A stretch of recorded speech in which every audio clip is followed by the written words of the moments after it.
Le Seigneur soit avec vous et avec votre esprit. Proclamation de la bonne nouvelle de Jésus-Christ selon saint Marc, chapitre 4, versets 35 à 41.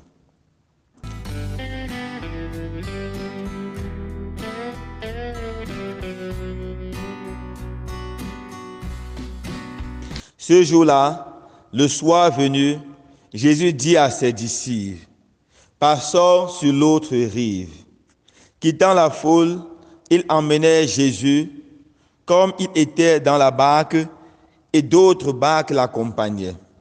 Survint une violente tempête.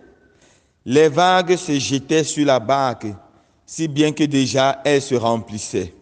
Lui dormait sur le coussin à l'arrière. Les disciples le réveillèrent et lui disent, « Maître, nous sommes perdus. Cela ne te fait rien? » Réveillé, il menaça le vent et dit à la mer, « Silence, tais-toi. » Le vent tomba et se fit un grand calme. Jésus leur dit, « Pourquoi êtes-vous si craintifs? N'avez-vous pas encore la foi? » Saisis d'une grande crainte, ils se disaient entre eux, « Qui est donc celui-ci pour que même le vent et la mer lui obéissent? » Acclamons la parole de Dieu. Louange à toi, Seigneur Jésus. Chers frères et sœurs bien-aimés, dans l'évangile de ce jour, saint Marc nous raconte une scène très belle. Jésus est sur la barque. Après avoir utilisé la barque comme pupille pour prêcher l'évangile, Jésus est sur la barque et va avec ses disciples.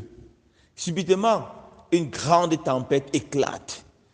La barque secoue, les vents sont violents et les disciples paniquent.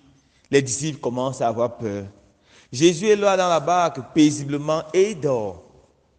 Alors, première chose, frères et sœurs bien-aimés, comment comprendre le sommeil de Jésus devant une telle situation? C'est vrai, Jésus était fatigué après une longue journée de travail, de prédication sans arrêt.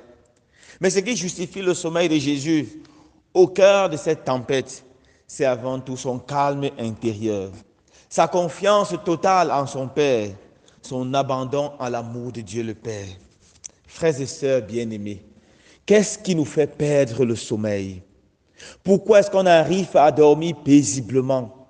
Est-ce que c'est toutes les tempêtes qui sont dans nos cœurs, toutes les tempêtes qui sont dans nos vies, toutes nos peurs qui nous font perdre le sommeil? Et cette perte de sommeil détruit notre santé et finalement nous devenons malades et la situation devient pire.